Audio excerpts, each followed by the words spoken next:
Good day and welcome to the Telus 2023 Q4 earnings conference call. I would like to introduce your speaker, Robert Mitchell. Please go ahead. Hello, everyone. Thank you for joining us today. Our fourth quarter 2023 results, news release, MD&A, financial statements, and supplemental investor information were posted on our website this morning. On our call today, we'll begin with remarks by Darren and Doug. For the Q&A portion, we will be joined by other members of the executive leadership team. Briefly, prepared remarks, slides, and answers to questions contain forward-looking statements. Actual results could vary materially from these statements. The assumptions on which they are based and the material risks that could cause them to differ are outlined in our public filings with securities commissions in Canada and the U.S., including in our fourth quarter and annual 2023 MD&A. With that, over to you, Darren. Thanks, Randy, and hello, everyone. Throughout 2023, our team successfully navigated a highly competitive industry and overcame a challenging macroeconomic landscape and dynamic regulatory environment to achieve strong operational and financial results across our business. Indeed, our results for the year demonstrate execution strength in our T-Tech business segment, characterized by the potent combination of leading customer growth and strong operational and financial results, enhanced by our significant and ongoing focus on cost efficiency. These results were buttressed by improving a resilient fourth quarter profitability from our DLCX segment, despite the continued challenging macroeconomic operating environment faced by Telus International. Robust performance in our core telecom business is underpinned by our globally leading broadband networks and superior customers-first culture. This enabled our strongest fourth quarter customer growth on record, with industry-leading total net additions of 404,000. This represented an increase of 34% year over year, driven by strong demand for our leading portfolio of bundled services across mobility and fixed. The fourth quarter capped off a record-setting year for industry-best customer net additions of close to 1.3 million, surpassing our previous record high achieved in 2022 by more than 21%. Notably, 2023 marked the second consecutive year our team delivered more than 1 million new customer additions.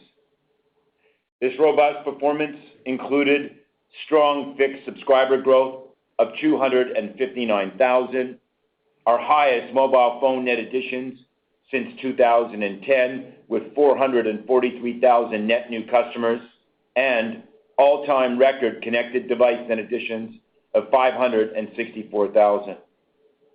Telus's industry-leading growth reflects the consistent potency of our operational execution and our unmatched bundled product offerings across mobile and home. Our team's passion for delivering customer service excellence contributed to strong loyalty across our key product lines, and we, of course, have done this on a continued basis. Looking at our consolidated performance for the full year, operating revenue growth of 9.4% essentially met the lower end of our updated guidance range, reflecting the exogenous challenges we encountered, which we will discuss further on our call today. Despite these challenges, we drove EBITDA growth of 7.6% for the year, just above the midpoint of our public guidance expectations.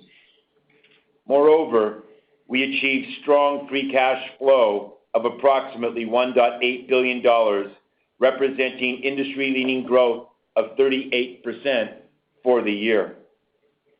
Let's now turn to take a look at the fourth quarter. Telus once again achieved resilient operating revenues and strong EBITDA growth of 2.6% and 9.4%, respectively. Looking at our T-Tech mobile results, Telus realized robust customer growth of 329,000 net additions in the fourth quarter. This included healthy mobile phone net additions of 126,000, representing a year-over-year increase of 13%, and notably surpassing the 10 million mobile phone customer milestone. This strength was driven alongside our continued focus on profitable and margin-accretive customer growth. In Indeed, this consistent and disciplined approach will continue throughout 2024 and beyond to ensure our mobile customer growth drives EBITDA and cash flow accretion. It also included an all-time quarterly record for connected device net additions of 203,000, close to double compared to the prior year. This reflects continued strong momentum with respect to our 5G and IoT B2B solutions that are so essential for our successful future. Importantly, our team delivered another quarter of industry-best loyalty results, which continues to be the hallmark of the Telus organization and is emblematic of our customers-first culture in action by our team. While blended mobile phone churn of 1.4% was up against the backdrop of heightened competitive activity and not at a level where we are content, it represented an industry-best result by a rather substantial margin. Notably, postpaid mobile phone churn of 0.87% for the full year marks our 10th consecutive year at less than 1%. Not many companies can make that claim on a global basis. One key factor behind this consistent industry-best performance is the superiority of our world-leading networks. In this regard, in 2023, Telus once again earned numerous accolades for network reliability, network expansiveness, speed, and superiority. This included multi-year recognition from independent third-party organizations such as OpenSignal and PCMag. Telus has been recognized as Canada's most awarded network by OpenSignal over 6 consecutive years now. Moreover, PCMag named Telus Canada's best mobile carrier and best mobile carrier for business in their annual Reader's Choice Awards. To close on mobile, fourth quarter ARPU of $58.50 was down slightly year over year as a result of intense promotional market activity and heightened activity, in particular in the flanker space. This was mitigated, however, by our long-standing focus on AMPU accretive loading, driven by our team's passion for winning and retaining profitable customers whilst remaining highly disciplined in respect of device subsidies. Furthermore, connected devices and IoT will increasingly be an important contributor to network revenue, ARPU, and AMPU growth in the quarters ahead. Indeed, our solid and resilient ARPU, which was up 1.2% in 2023, alongside our leading churn, continued to drive our industry-best mobile phone lifetime revenue. We consistently exceed our national peers in this regard by a considerable margin of up to more than 60% in 2023. This leadership is reflective of the combination of our continued focus on high-quality customer growth and leading client loyalty. Now let's take a look at our T-Tech fixed operating results, where Telus delivered another quarter of industry-best wireline customer growth. Indeed, our team achieved strong fourth quarter internet net additions of 36,000. We also continue to drive healthy growth in our TV product line, with industry-leading net additions of 23,000, up 35% over the prior year, despite modestly higher churn. Modest residential voice losses of 7,000 again represented an industry-best result. Strong and leading security net additions of 23,000 further reflect the momentum with respect to our successful multi-product penetration strategy. Overall, our industry-leading external fixed net additions of 75,000 demonstrate the strength of our unique and highly attractive bundled offers across our unmatched portfolio of products and services, combined with our customer service excellence. These are buttressed by our ever-expanding broadband networks, our leading customer centricity approach, as well as our strong and highly differentiated social capitalism attributes that truly underpin the strength of the Telus brand and culture in action in respect of our go-to-market activities. Notably, PCMag recognized Telus as the fastest internet service provider in Canada for the fourth consecutive year in 2023. The accolades that we have won for the superiority of our broadband networks across both mobile and fixed illustrate the TELUS team's steadfast commitment to connecting Canadians to the people and to the information that matter most. Furthermore, the generational broadband network investments that TELUS has prudently made over the last decade will continue to drive extensive socioeconomic benefits for Canadians in communities from coast to coast, whilst underpinning the continued advancement of our operational and financial performance at the TELUS organization. Let's turn now and look at TELUS Business Solutions, or TBS, which continues to contribute meaningfully to the success of the wider TELUS organization. TBS once again delivered another strong quarter with continued revenue and EBITDA growth. Impressively, TBS achieved its highest Q4 year-over-year EBITDA growth over the past 3 years. During the quarter, TBS continued its strong momentum in SMB and secured several notable wins with commercial and public sector organizations across Canada, accelerating the growth of both our core services and monetizing 5G through private wireless networks, connected worker, fleet, and IoT connectivity management solutions.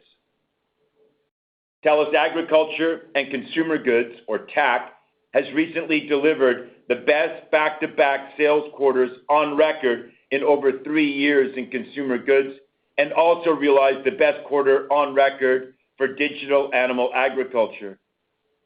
As we move into 2024, we are looking to build upon this positive momentum and drive accelerated financial contributions on a consolidated basis. To support the next chapter of our winning growth strategy and reflective of our commitment to use our technology and data services to lead the world in social capitalism, we recently moved our TELUS Health business into TBS. Similar to our earlier integration of TAC into TBS, this better positions our health business to leverage the expertise, the experience, and high-performance culture and talent of our broader B2B teams. Looking now at our TELUS Health business, we achieved fourth quarter revenues of $432 million, alongside 24% year-over-year EBITDA growth, and delivered total annual revenues of $1.7 billion in 2023. We continue to execute on our global growth strategy and demonstrate our progress towards our goal to be the most trusted well-being company in the world. And this includes our healthcare services and programs now covering 70 million lives around the world, an increase of almost 2 million on a year-over-year basis. This includes supporting health outcomes on 610 million digital health transactions during 2023, up 5% over last year. And this includes increasing our virtual care membership to 5.6 million, up more than 24% over the prior year.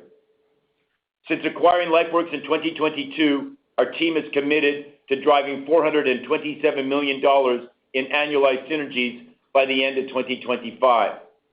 This includes $327 million expected to be realized through operating cost synergies from continued integration and optimizing our organizational structure, our systems, and our real estate portfolio.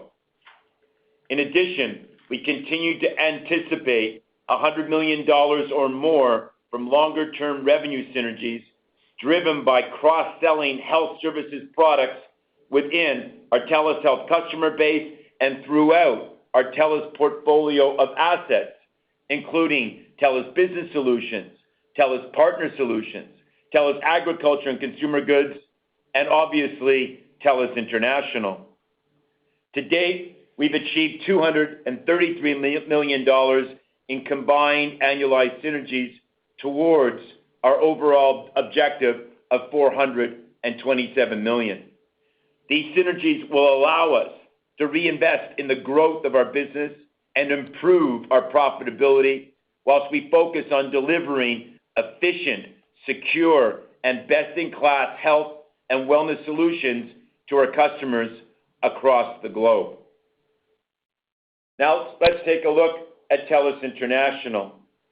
Earlier today, TI reported its fourth quarter and full year 2023 results with solid revenue growth, notwithstanding a continued challenging operating environment. Importantly, TI delivered on its commitment to improve profitability in the second half of the year, exiting the year with a strong margin profile more aligned with its historical trend. Our synergistic relationship offered incrementally more opportunities to partner with TI, alongside continued momentum fueled by the AI solutions that TI provides to companies like Google, its second largest client, offsetting an otherwise softer demand environment. The improvement in TI's profitability also reflected meaningful cost efficiency efforts implemented during the year, realigning its cost base to better meet the near-term demand environment. Over the longer term, TI remains a compelling growth story with meaningful opportunities driven by digital transformation underpinned by robust and highly differentiated AI capabilities. Doug is going to provide further commentary on both TTech and Telus International's results in just a moment. Our team's ability to consistently drive profitable growth over the longer term on the back of our differentiated asset base, best-in-class customer experience, and world-leading networks, alongside our unique growth businesses, provides us with confidence in the robust outlook for our business and delivering on the annual targets that we've announced for 2024. These include TTech operating revenues and adjusted EBITDA increases of 2-4% and 5.5-7.5%, respectively. It includes consolidated CapEx of approximately $2.6 billion, and it includes consolidated free cash flow of approximately $2.3 billion, up circa 30% over 2023, supported by strong EBITDA growth and stable capital investments. On a consolidated basis, our 2024 performance will be supported by the annual targets TI announced this morning. This includes revenue and EBITDA growth of 3-5% and 7-10%, respectively, supporting robust profitability and leading free cash flow yield in line with TI's historical average. Combining our outlook for TTech and TI, we expect consolidated operating revenues and adjusted EBITDA growth rates similar to those that were outlined for the TTech segment.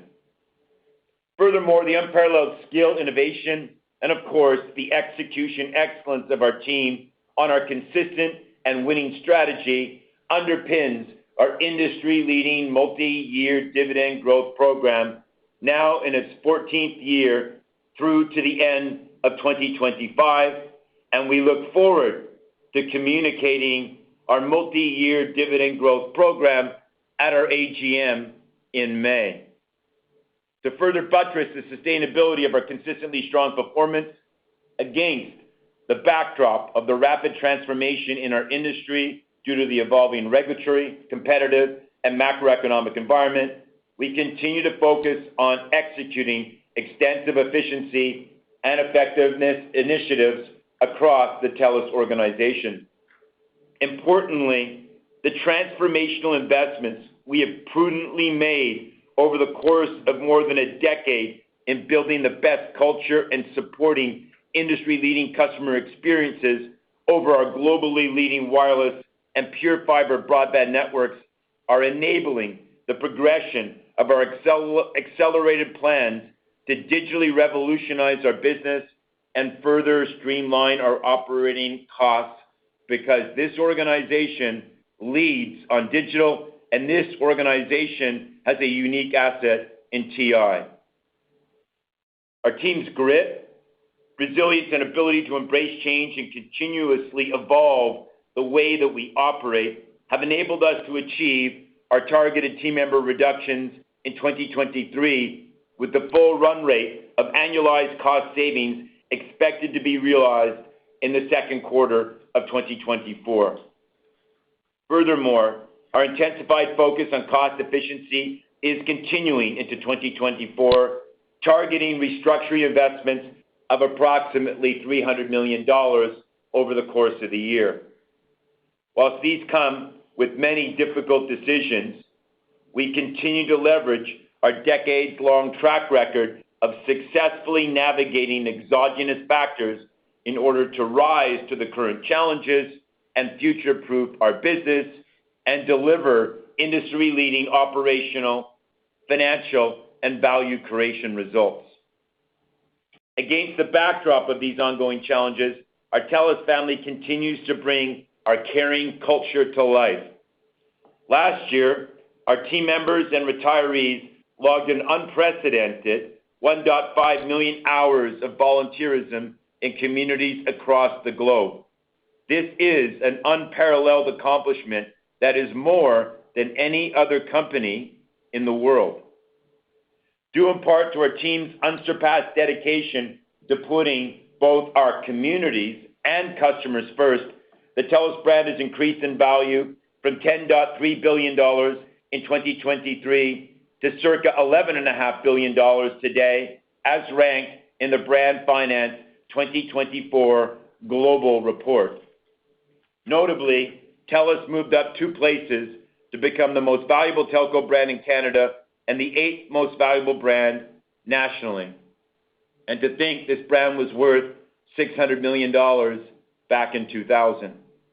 Myself and our entire leadership team, as well as the Telus Board of Directors, remain exceedingly grateful for our team's passionate efforts to support our global communities as we strive to deliver outstanding results for all of our stakeholders. And on that note, I'll turn the call over to Uncle Doug. Thank you, Darren, and hello, everyone. In the fourth quarter, our team achieved strong operational and financial results, supported by our long-standing commitment to drive profitable customer growth, our product diversity, execution excellence, our leading customer service, and our ongoing focus on efficiency and effectiveness. In mobility, continued mobile phone and connected device subscriber additions drove network revenue higher by 3.8%, along with the moderating roaming revenue growth. We expect a highly competitive environment will continue to pressurize ARPU, along with the lapping of the roaming recovery that we experienced in the first half of 2023. Importantly, we continue to focus on AMPU to drive the right economic outcomes. Our ongoing focus on efficiency and effectiveness will help drive sustainable EBITDA growth and margin accretion. Our strong AMPU performance is further evidenced by our mobility direct margin contribution increasing by nearly 5% in the quarter. Fixed data services grew 3.6% year over year, driven by strong customer growth across internet, security, TV, and higher but moderating revenue per customer. Health services revenue increased by 5.1% over the prior period, primarily driven by demand for our products and services and continued adoption of our virtual care solutions. At the segment level, T-Tech operating revenues are up 2.6%, while T-Tech adjusted EBITDA increased 8%, and adjusted EBITDA margin expanded 190 basis points, supported through our efficiency program flow-through. In DLCX, operating revenues from our existing customers were higher by 6.8% year over year, primarily from growth in our tech and games, e-commerce, fintech, and other clients arising from additional services provided to existing customers and new customers added since the prior year, including those from the acquisition of WillowTree. A strengthening both the European euro and U.S. dollar against the Canadian dollar also benefited in the period.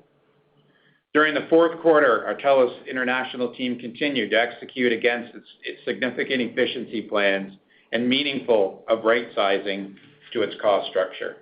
Notably, DLCX adjusted EBITDA was up 19%, or closer to 6% when excluding the one-time earnout adjustment, while margins improved 120 basis points year over year. Heading into 2024, TI's focus on efficiency and organic growth will continue as we address some of the continued macroeconomic pressures. Overall, consolidated operating revenues increased by 2.6% year over year, and adjusted EBITDA grew by 9.4%. Consolidated net income was up 17% year over year, while basic EPS was up 18%. On an adjusted basis, net income was slightly up by just under 1%, while EPS was relatively flat. Free cash flow of $590 million in the fourth quarter increased by $267 million, driven by increased EBITDA growth, lower capital expenditures and taxes paid, partially offset by an increase in interest payments and higher restructuring disbursements. For the full year, free cash flow of approximately $1.8 billion came in higher than our updated target of $1.5 billion. The result was higher primarily for two items: the increase in restructuring reserve that we had deferred until 2024 of payments, which will flow into the first quarter and partially the second quarter.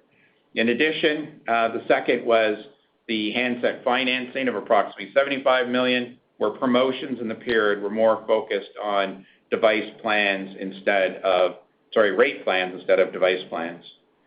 Looking forward to our financial targets for 2024 and leading off the period, as Darren highlighted, our T-Tech revenue growth will go by 2 to 4%, and T-Tech adjusted growth of EBITDA of 5.5 to 7.5%.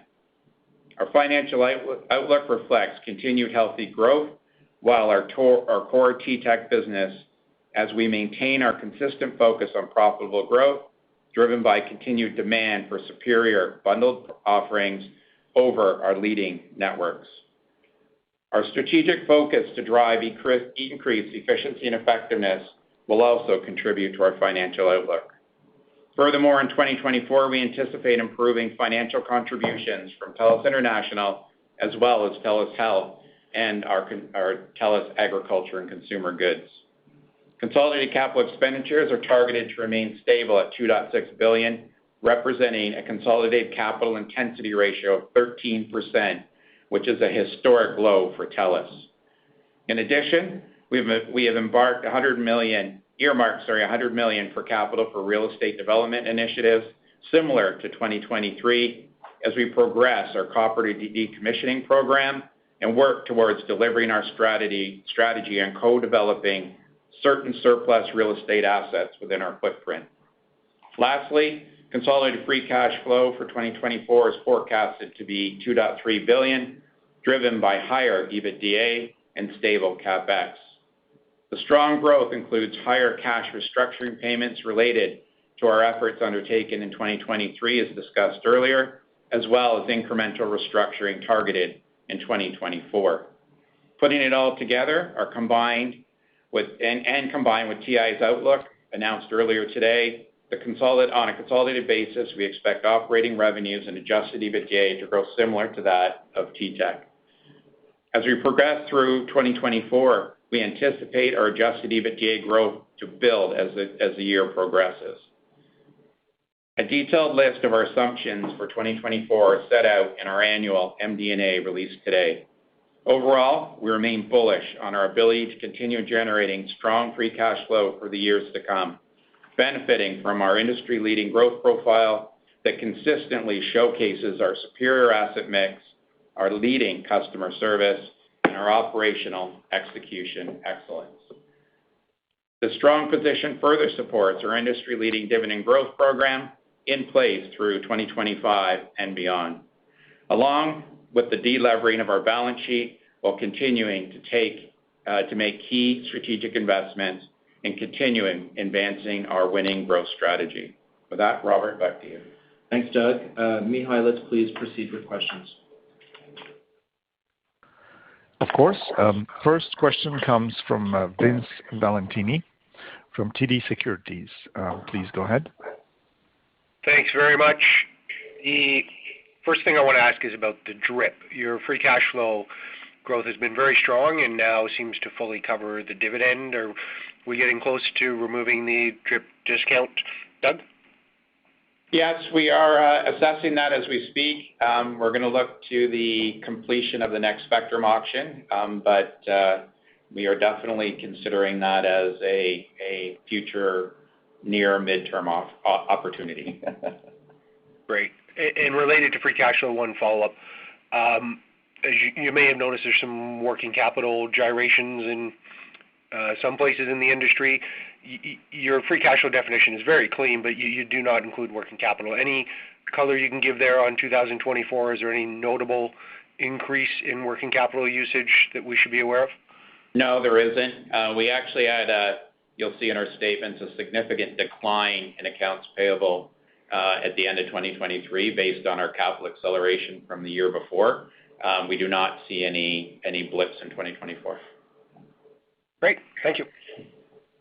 Next question, please. Yes. Next question comes from Maher Yaghi from Scotiabank. Please go ahead. Great. Thank you for taking my question.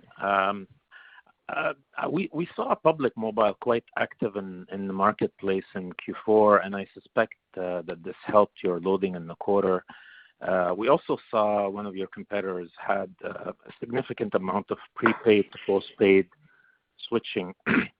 So, while this is probably dilutive to ARPU, Darren, could you talk a little bit about the comparative metrics on AMPU for Public Mobile versus your existing wireless base, just to be able to understand the impact and the changes of the mix for future profitability? And the second question I had is on health services. We're seeing probably an improving momentum here in the business. What would you like to see for this segment in terms of achievement in 2024, for revenue growth and any kind of information on EBITDA margins or what you'd like to see in EBITDA margins in 2024? That would be helpful. Thank you.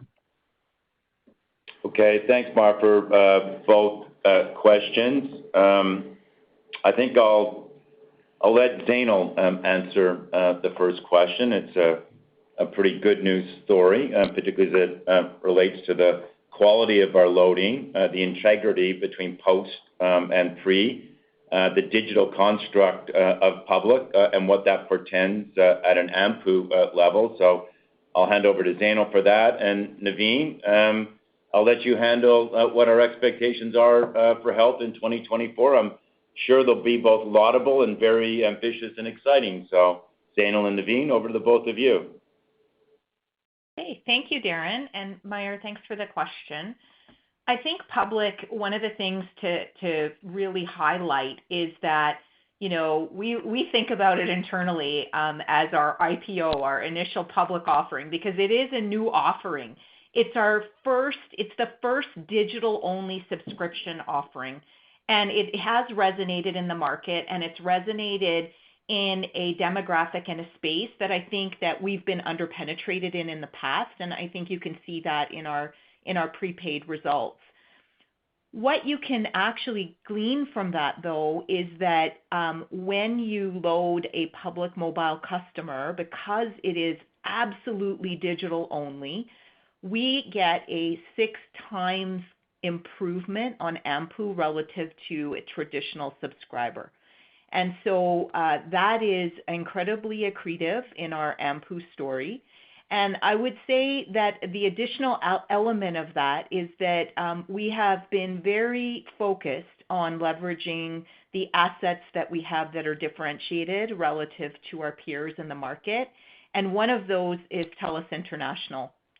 And by leveraging the digital capabilities of Telus International, we're able to advance these kinds of offers that are unique to the market and that can get a lot of traction going forward. So, we think that this is a great growth area for our business. It's resonating in terms of the digital-only subscription model. It's a very seamless experience for customers. So the journey, we get a lot of great feedback on the journey, and we think there's good upside potential, and it will continue to support our AMPU growth.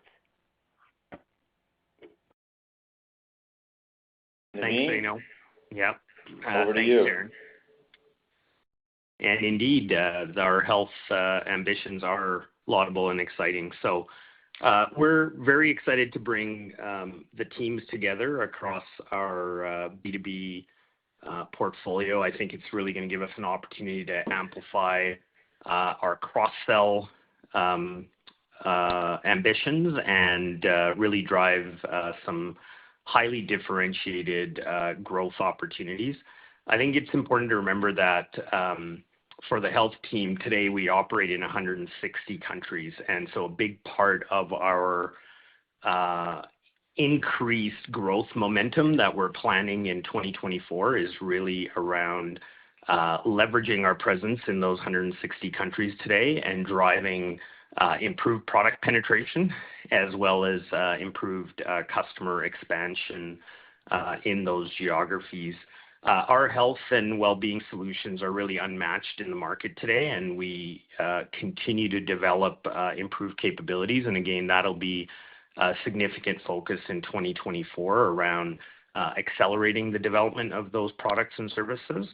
And in addition to that, in 2024, we're going to be looking to leverage the significant investments we did in sales and distribution channel strength to drive top-line revenue. We're going to be focused aggressively on improving our margins by bringing in much more automation and AI capabilities by leveraging our Telus International team. We'll do some tuck-in acquisitions where it makes sense. We're very focused on the development of our industry-leading mental health products and services. And we have the opportunity to intelligently and on an anonymized basis monetize vast amounts of data. So we'll be looking at what we can do in that regard and provide additional value through analytics and insights. In terms of the LifeWorks integration, as Darren mentioned, we're about $233 million of synergies on a plan of $427 million. And so 2024 is a lot about continuing to drive those synergies, continuing to drive EBITDA margin expansion. And, as we continue to scale this asset, there's a significant opportunity for us to show the significant value this business adds and how it contributes to Telus's asset mix and positively differentiates in terms of the valuation it contributes to Telus. So in terms of specific goals, we're definitely looking for double-digit EBITDA contribution and significant expansion on our cash contribution from this business. Back to you, Darren. Wow, that sounds really exciting, Naveen. Sure like your trajectory on 11% EBITDA growth in Q2, 20% EBITDA growth in Q3, 24% EBITDA growth in Q4. So sure would be disappointing not to hit circa 20% in 2024, given your leadership, the cross-selling opportunities, the cost synergy opportunities, and the TI support. Robert, let's go to the next question. Thanks, Mar. Thank you both. Mihai, next question, please. Yes, of course. Just before we get to the next question, I would like to remind everyone to queue up for a question. Please press 01 now. And the next question comes from Jérôme Dubreuil from Desjardins. Please go ahead. Hi, thanks for taking my questions. Just following on the DRIP questions and comments, I think toward the end of last year, you were thinking more about deleveraging versus maybe historically you've been spending more on M&A. If you can maybe reiterate if deleveraging is still top of mind at this point, and if you have set deleveraging targets, obviously depending on your decision on the DRIP. And then second question, If you can maybe provide a bit more color on long-term fiber potential and copper decommissioning. We've had global players talking about longer-term fiber capex intensity in the 10% range. Is that something you are also seeing longer term? Thank you. Yeah, sorry. No, if you want, Doug, just jump in there. Fire away. On your first question, we will continue to delever in 2024. It will be a little slower than we expect subsequent to 24 with having to do the 2 spectrum auction payments in 2024 is our estimate. And so I would say yes, we're still on a positive trajectory based on the strength of our free cash flow, but it'll be a bit slower in 24 and accelerate a bit more into 25 and beyond. On M&A, we'll continue with strategic M&A, and I would say at this moment we don't anticipate an impact on leverage at all, and we do have a amount built into our plan and so far tracking to that. Great. And Tony, why don't you talk about copper decommissioning? Sure. Hi, Jerome.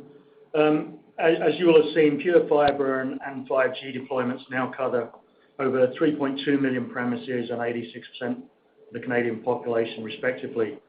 We surpassed actively 1.6 million pure fiber customers across BC, Alberta, and Quebec, which reflects a global leading penetration of built footprint, a build penetration measure that we think sets the bar for what good looks like.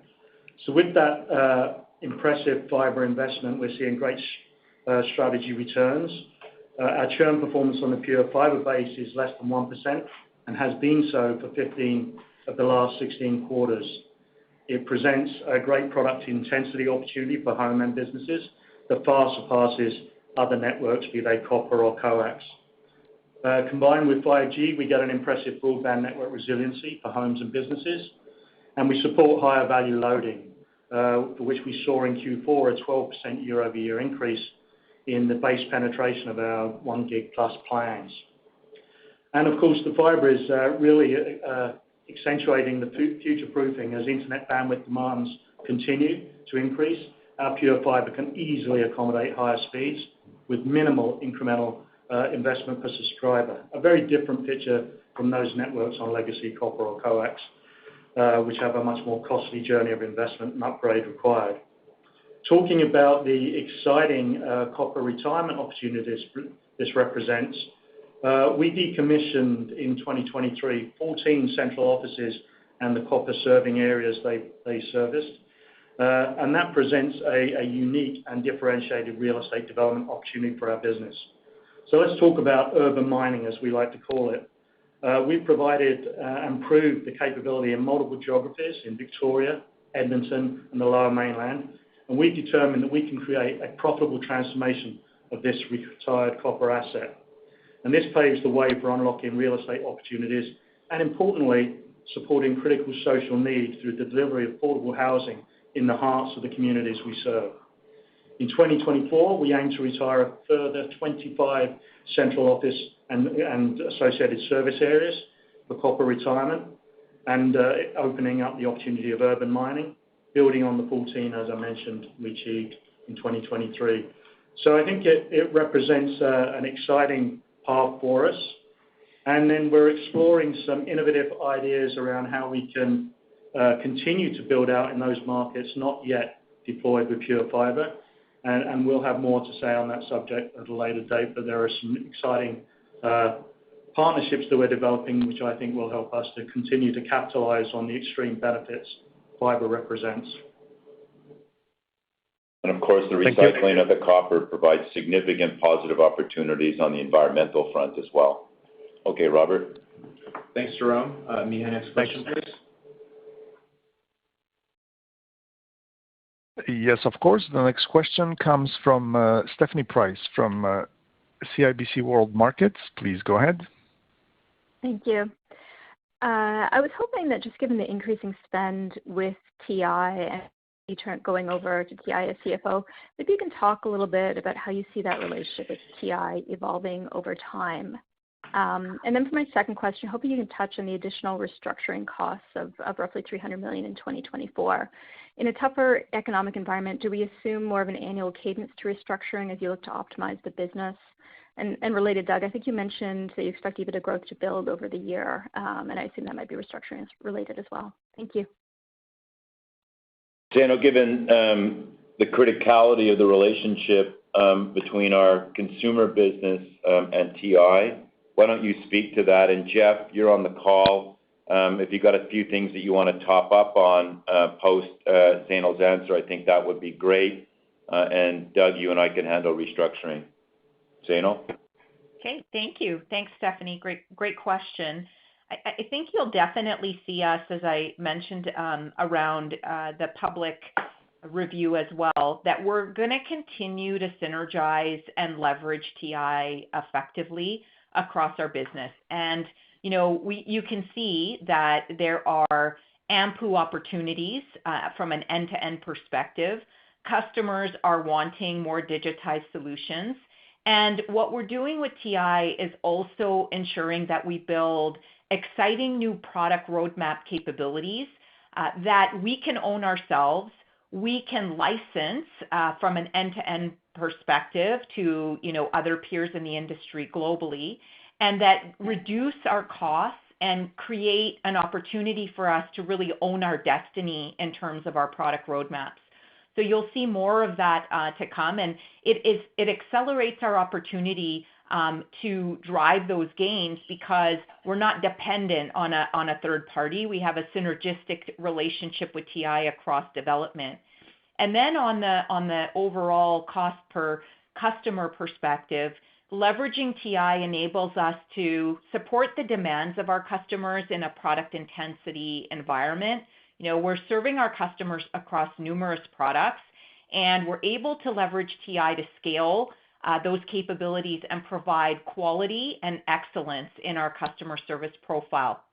And so while we're going to continue to digitize our customer support and ensure that we build a more streamlined customer journeys as we've done with public mobile, we're also able to lean on our relationship with TI and the depth of experience in TI in terms of supporting our business over years and over the transitions we've made from things like copper to fiber and from new products that we've offered in the market.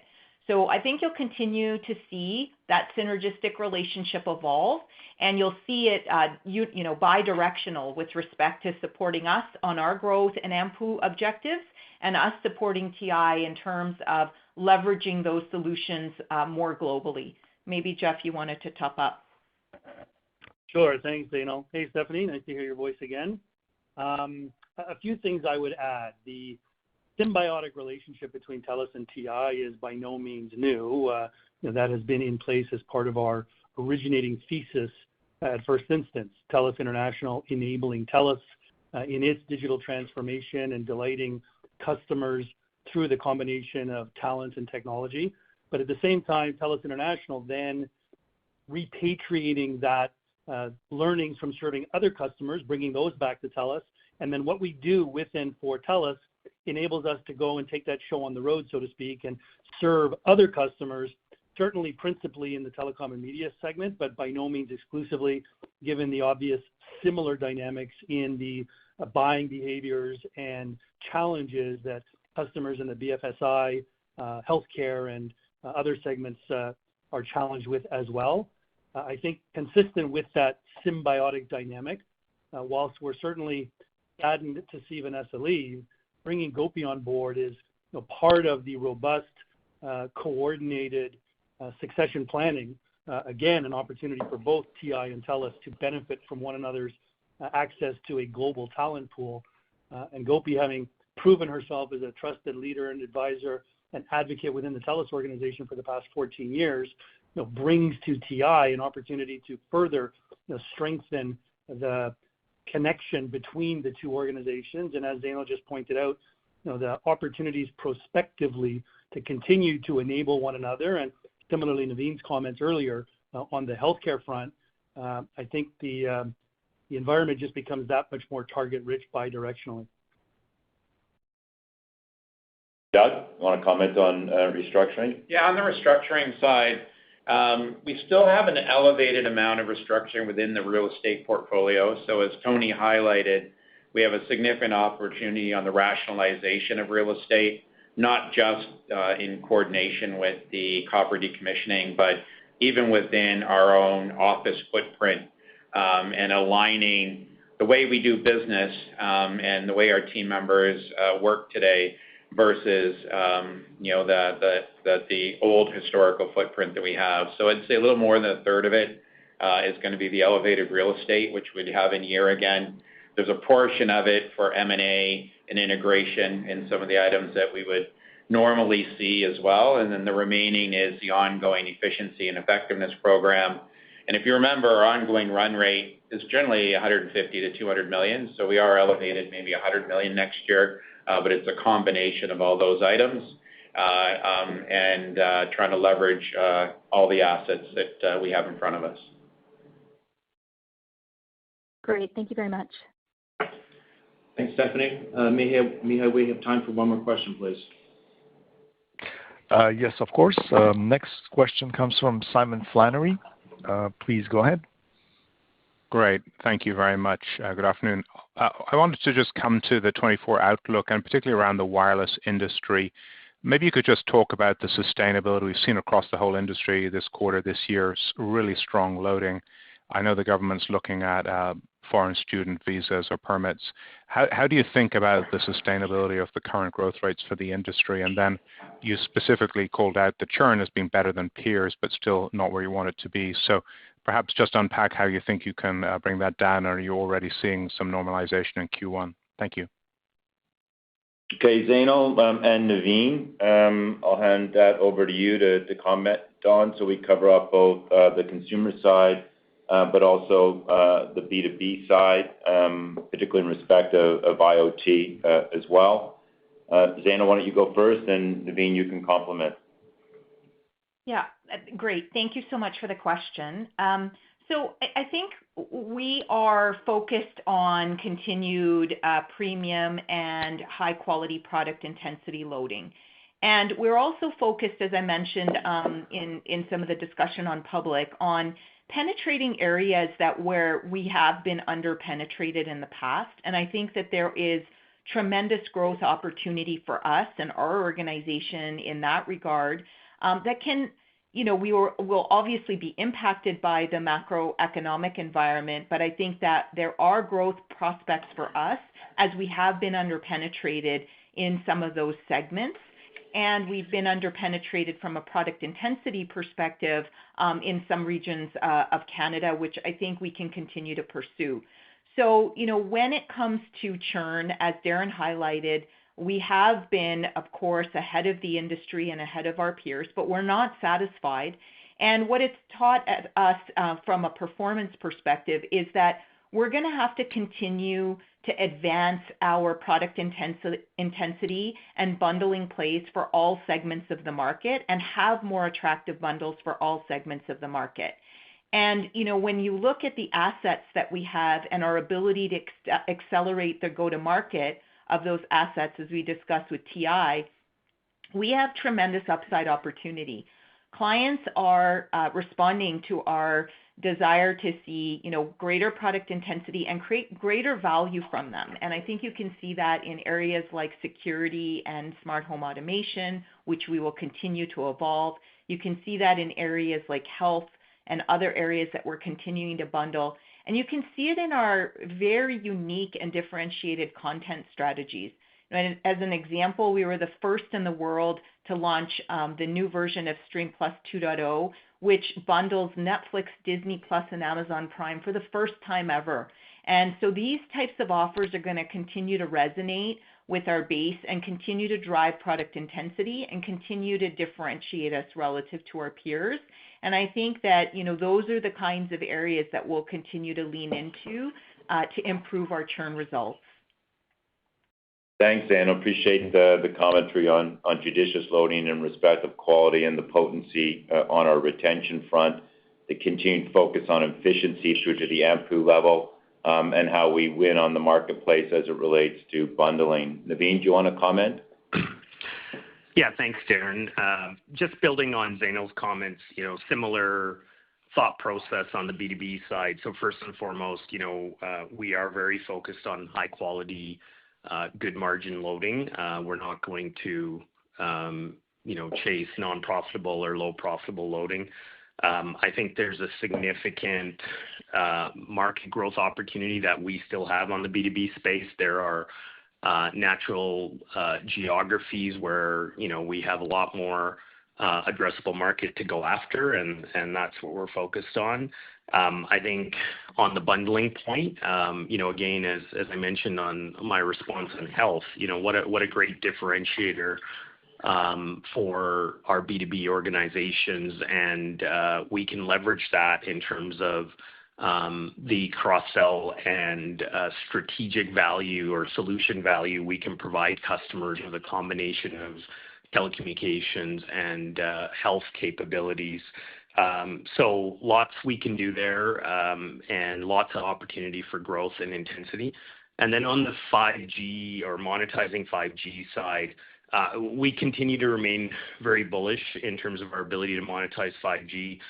We, as you heard and saw in our results, really strong momentum with IoT and connected device growth. We have a natural differentiator there with Canada's only dedicated IoT core network. Data monetization, it's a bit of a marathon, not a sprint, but it is becoming more and more of a growth story across both our vertical and horizontal services and applications. Private wireless network, we had very, very strong momentum in 2023 and an even stronger funnel in 2024.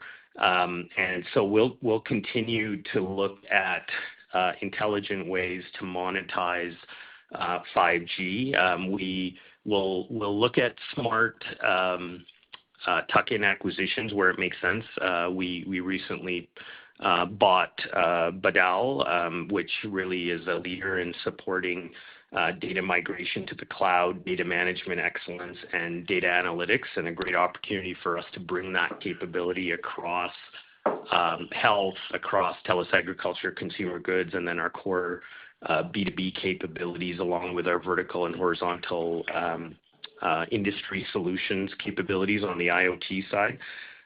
So lots of opportunities for us to differentiate, drive product intensity, and drive significant revenue growth, all underpinned by our focus on cost and leveraging, our partners in TI to help drive that really strong digital generative AI and automation and self-serve capabilities. Back to you, Darren. Thanks a lot. Simon, one thing that's exceedingly clear in terms of a differentiated TELUS story on a global basis is that our growth is phenomenally well underpinned across both business and consumer because of our customer service excellence and what it delivers on a client loyalty and retention basis. And that's true whether it's digital, whether it's our great people and our culture, or whether it's TI supporting those service excellence outcomes. And for us, that's just good business in supporting the growth. And at the end of the day, keeping the customers that we have sets up the right platform, but it also gives us the right upselling opportunity as we drive product penetration with our bundling strategy. So, that's the ecosystem and our philosophy, and you can expect more of the same in 2024. Thanks for the excellent question. Thank you. Thank you, Simon, and thank you, everyone, for joining us today. Please feel free to reach out to the IR team with any follow-ups you may have. This concludes the TELUS 23 Q4 earnings conference call. Thank you for your participation, and have a nice day.